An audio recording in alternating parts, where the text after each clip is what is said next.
Hi, Walter. You ready to share 3 generations worth of wisdom? Walter uses white Kryolith tubing, which is made especially for fabricating glass eyes.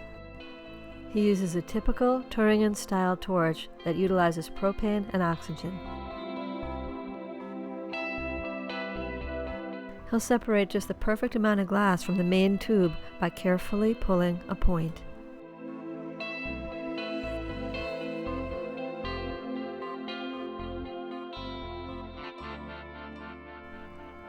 We've got a bit of tubing with a point on both ends, and this is what we're going to use to create the initial bubble.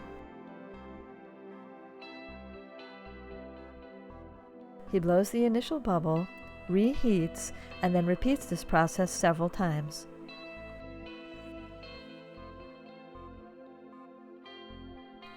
Now the basic color for the iris is added.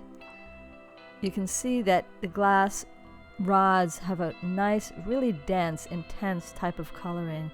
The glass is hand-pulled in Lauscha and has been done this way for over 150 years.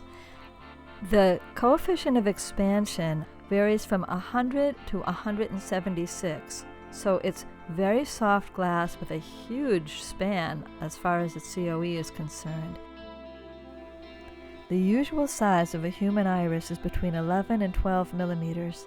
Obviously, an artificial eye needs to maintain that same diameter.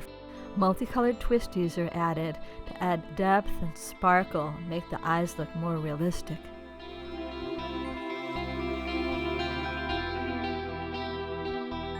Adding twisted canes is repeated. This continues to develop the lifelike color and quality of the iris.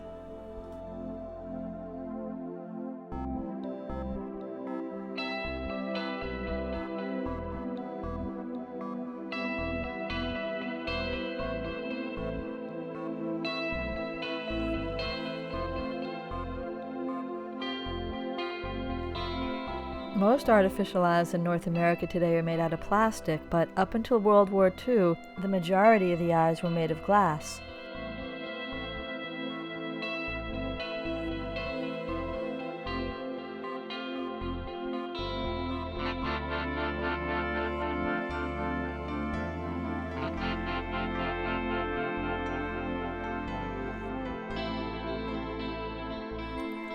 Now Walter adds the pupil, using a narrow, dense black rod.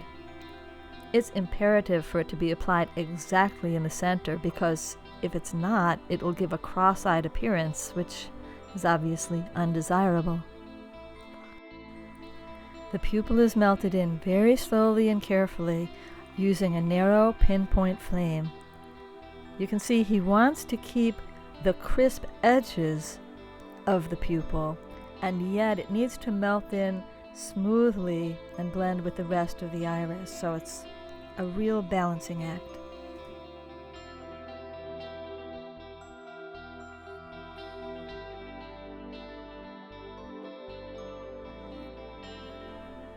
Here's looking at you. It is starting to look like a human eye.